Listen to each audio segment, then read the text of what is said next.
Hello students, Matrix guidance program के इस session में हम एक बहुत छोटी सी बहुत छोटा सा ये वीडियो है, बट इसमें अपन एक बहुत इंपॉर्टेंट चीज़ की बात करने वाले हैं। और वो है कि जब हम कोई भी एग्ज़ाम्स के लिए, कोई भी किसी भी तरह के एग्ज़ाम्स के लिए प्रिपेयर कर रहे होते हैं, वेदर इट्स जेई, नीट या फाउंडेशन एग्ज़ाम्स, बोर्ड एग्ज़ाम्स, तो हमें बार बार बहुत तरह के डाउट्स आते हैं उस प्रिपरेशन में। और उन डाउट्स को हैंडल करने का सबसे बेस्ट तरीका क्या है? ठीक है, तो स्टार्ट करते हैं बिना टाइम वेस्ट किए बिना। तो देखो, सबसे पहले तो ये है कि जो भी पढ़ते टाइम जो प्रॉब्लम्स आती हैं उनको अपन प्राइमरीली दो तरह से अपन उनके बारे में सोच सकते हैं। कि सबसे पहले नंबर वन इज, आप थ्योरी पढ़ रहे हो, आप बेसिक कॉन्सेप्ट्स पढ़ रहे हो और आपको कॉन्सेप्ट्स नहीं समझ में आ रहे हैं, राइट? थ्योरेटिकल चीज़ें हैं, उनको समझने में प्रॉब्लम हो रही है। That's, I would say that's type one doubt. और सेकंडली, किस तरह के डाउट्स हो सकते हैं कि आपको थ्योरी है या जो भी आपके कॉन्सेप्ट्स हैं वो आपको समझ में आते हैं, but you are unable to solve your questions.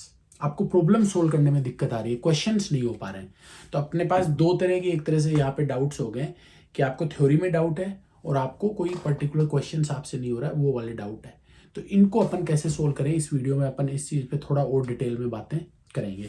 ठीक है, तो सबसे पहले बात करते हैं अपन थ्योरेटिकल डाउट की। कि आप कोई चीज़ की थ्योरी पढ़ रहे हो, कोई चैप्टर पढ़ रहे हो और आपसे क्वेश्चंस हैं, आपसे जो कॉन्सेप्ट्स हैं वो कॉन्सेप्ट्स आपको समझ में नहीं आ रहे हैं। तो देखो, बहुत सिंपल सी बात है, ये सबके साथ होता है। You are nothing, there is nothing you know extraordinary about it that you are not able to understand some part of theory.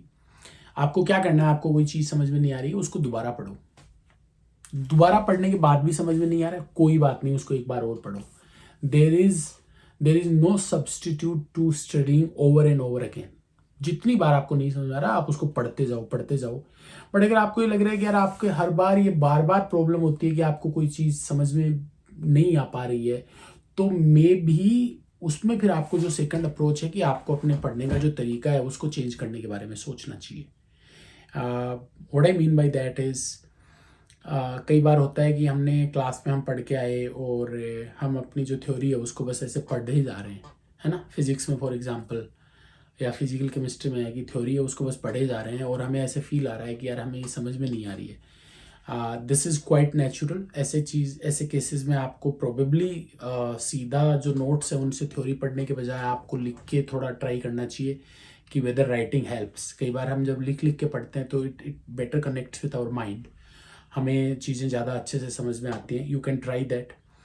कई बार ऐसा होता है जैसे डेरिवेशंस वगैरह कर रहे हैं, तो हम टीचर ने जैसे जैसे कराया है डायरेक्टली वैसे वैसे करने के बजाय अगर हम उसको खुद से करने की ट्राई करें कि what are the key steps, उनको कैसे करना है, अगर हम वो डेरिवेशन खुद से करें तो भी अपनी जो अंडरस्टैंडिंग है वो काफ़ी अच्छे से डेवलप होती है। तो इस तरह की चीज़ें कर सकते हैं हम, अपना जो अप्रोच है वो चेंज कर सकते हैं और वो कई बार हेल्पफुल होता है। अगर ये सब करने के बाद भी आपको नहीं समझ में आ रहा है, देन आई वुड सजेस्ट कि आप जाके टीचर्स से मिलें अपने। You should meet, you should ask for a personal counselling session and discuss with your teacher कि तुम्हारे को एग्जैक्टली क्या प्रॉब्लम आ रही है। कि बार बार पढ़ने के बाद भी, अलग अलग तरह के अप्रोच ट्राई करने के बाद भी अगर चीज़ें समझ में नहीं आ रही हैं तो आपको टीचर से डिस्कस करना चाहिए क्यों नहीं आ रही है। एंड वो हर बच्चे का हो सकता है कि थोड़ा सा यूनिक प्रॉब्लम हो। मेरे लिए इन दिस वीडियो, बिकॉज दो specific problems may be very different for different children, है ना? अलग बच्चों की अलग होती है, तो यहाँ पे उसके बारे में डिस्कस करना थोड़ा पॉसिबल नहीं होगा। बट अगर आप अपने टीचर से उसको इंडिपेंडेंटली जाके इंडिविजुअली डिस्कस करेंगे तो आई एम श्योर कि उस चीज़ का कोई सोल्यूशन निकलेगा। जो मैट्रिक्स का सिस्टम है उसमें इस तरह के पर्सनल काउंसलिंग का क्या सिस्टम है वो सारे बच्चे जो यहाँ पे पढ़ते हैं उनको पता होता है। जेई विंग है, नीट विंग है, या जो सीबीएसई स्कूल्स है, रेजिडेंशियल स्कूल्स है, आरबीएसई स्कूल्स है, सब जगह जो बच्चे हैं उनको बताया हुआ होता है हम लोगों ने ये कि you know how to do this, how to ask for a personal counselling etcetera. तो वो इस चीज़ को यूज़ कर सकते हैं। अगर ये सब करने के बाद भी, टीचर्स से बात करने के, सब कुछ करने के बाद भी ऐसे लगता है कि यार मेरे को तो समझ में नहीं आ रहा है, देन आई वुड से कि प्रोबेबली जो सब्जेक्ट में आपको प्रॉब्लम आ रही है that subject is not for you. अगर आपको मैथ्स में प्रॉब्लम आ रही है इतनी ज़्यादा, तो probably maths is not your forte, you know, you should probably look for some other subjects. But as I said, ये इस तरह के डिसीजन जो हैं वो काफ़ी लेट स्टेज पे आते हैं। आपने अपनी तरफ से सारे एफर्ट्स लगा लिए, अब भी अगर नहीं हो रहा है तो फिर अपने को इस तरह की चीज़ों के बारे में सोचना होता है। तो ये अभी हमने बात की कि अगर हमें थ्योरी समझने में प्रॉब्लम आ रही है, हमें कॉन्सेप्ट समझने में प्रॉब्लम आ रही है, तो हम क्या करेंगे? नंबर 1, बार बार करेंगे। We will try it multiple times. अगर अभी भी नहीं समझ में आ रहा है तो we will change our approach, that's second step. Approach change करने के बाद भी नहीं आ रहा है, we will discuss with our teachers. हमें कोई रिमेडियल एक्शंस मिलेंगे, टीचर बताया कि ये चीज़ें करनी है, वो सारी चीज़ें हम करेंगे।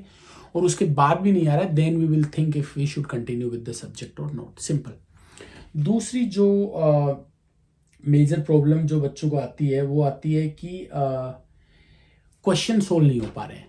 थ्योरी समझ में आ गई है, क्लास में पढ़ाया वो समझ में आ गया, और ये बहुत इंपॉर्टेंट पार्ट है। ये आप इस चीज़ को ध्यान से सुने।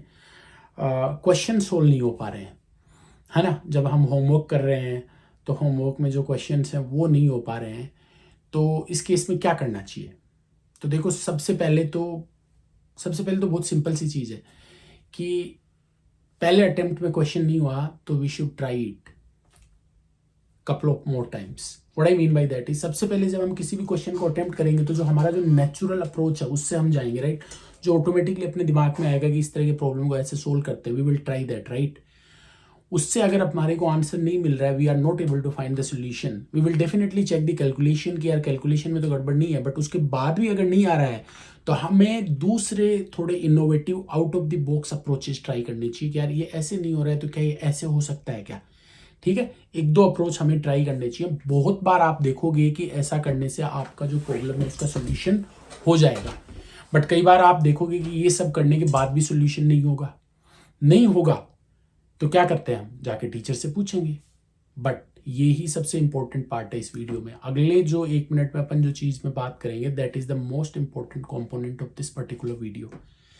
आप टीचर से तो जाके पूछोगे, आप डाउट काउंटर पे पूछोगे या क्लासरूम में पूछोगे, बट डाउट काउंटर पे जाके जब आप टीचर से पूछोगे तो आप कभी भी ये नहीं बोलोगे कि सर मेरे को ये एक्सरसाइज का ये 4th क्वेश्चन नहीं आया, ये मेरे को आप इसका सोल्यूशन बता दो।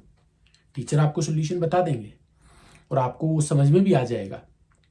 बट इस प्रोसेस में आपको जो बेनिफिट हो सकता था उसका 25% बेनिफिट ही होगा, नॉट मोर देन दैट। तो आपको क्या करना चाहिए? आपको सबसे पहले जो डाउट पे जो टीचर बैठे हैं उनको जाके आपने जो सोल्यूशन ट्राई किया वो दिखाना चाहिए और फिर पूछना चाहिए कि ये मेरी अप्रोच 1 है, इससे आंसर नहीं आ रहा, दिस इज माई अप्रोच 2, इससे भी आंसर नहीं आ रहा, इनमें क्या प्रॉब्लम है, right. What are the mistakes, यहाँ पे मैंने क्या गलतियां की हैं कि ये मेरे आंसर्स नहीं आ पा रहे। ये चीज़ अगर आप करोगे और आपको टीचर ये समझाएगा कि आपके आंसर्स क्यों नहीं आए और उसके बाद आपको सोल्यूशन मिलेगा, तो आपकी जो लर्निंग होगी वो नेक्स्ट लेवल पे होगी। आपको ना केवल कॉन्सेप्चुअल क्लैरिटी आएगी, आपके लिए ये बहुत अनलाइकली है कि आप वो दोबारा सेम मिस्टेक करो। वरना क्या होगा कि आप उस टाइम तो सोल्यूशन देख लोगे, बट आप अगर 6 महीने बाद आपके एग्जाम में वही क्वेश्चन आया तो आपके दिमाग में फिर से वो जो नेचुरल अप्रोच जो आपने पहली बार ट्राई किया वही होगा, और वो जो सोल्यूशन आपको मिला था that will become a temporary solution. तो हमेशा इस चीज़ को याद रखें कि डाउट काउंटर पे जाके अगर आप टीचर से क्वेश्चन पूछते हैं तो पहले आप करके लेके जाएं और पूछें कि इसमें क्या प्रॉब्लम है, वहीं से आपकी लर्निंग होगी। This is the important part that I wanted to share. And definitely जो अगर आप ये जो जितने भी आपके डाउट्स हैं इनको सोल्व करने की प्रोसेस से मैक्सिमम बेनिफिट लेना चाहते हो तो आपको एक और चीज़ करनी चाहिए। आपको ये जो सारे डाउट्स वाले क्वेश्चन हैं इनको मार्क करने चाहिए। चाहो तो आप अलग नोटबुक बना सकते हो, या इतनी मेहनत ना करो तो ये जहाँ से भी है वहाँ पे एक अलग पेन से उनको मार्क कर सकते हो, अलग तरह का टिक लगा सकते हो, अलग तरह से सिंबल बना सकते हो, so that when it's time for revision you clearly know कि what are those questions which you were not able to solve correctly in your first attempt or second attempt, right? तो वो questions को आपको definitely revise करना चाहिए, उनके solutions आपके पास कहीं पे लिखे होने चाहिए ताकि आप उनको देख भी लो। ये नहीं कि एक ही क्वेश्चन के लिए मैं बार बार डाउट काउंटर पे जाके अपना टाइम वेस्ट कर रहा हूँ। That wastage of time should not happen. Clear है? ठीक है, तो मैं एक बार से ये जो हमने इस वीडियो में डिस्कस किया है उसको देखो 1 मिनट में समराइज करता हूँ आपके लिए। थ्योरी में आपको कुछ नहीं समझ में आ रहा है, बार बार पढ़ें। बार बार पढ़ने के बाद भी नहीं समझ में आ रहा है तो try to change your approach. अलग अलग तरीके से पढ़ने के बाद भी समझ में नहीं आ रहा है तो consult with your teachers. Simple 3 step process. अगर आपको क्वेश्चन सोल्व करने में प्रॉब्लम हो रही है, स्टेप 1 उसको 2-3 अलग अलग तरह से ट्राई करें, और अगर उसके बाद भी आपसे सोल्यूशन नहीं हो रहा है तो अपने टीचर से डिस्कस करें, बट सीधा सोल्यूशन लेने से पहले ये ज़रूर पूछें कि आपने जो किया उसमें क्या प्रॉब्लम थी। That will help you clear your concepts in a better way.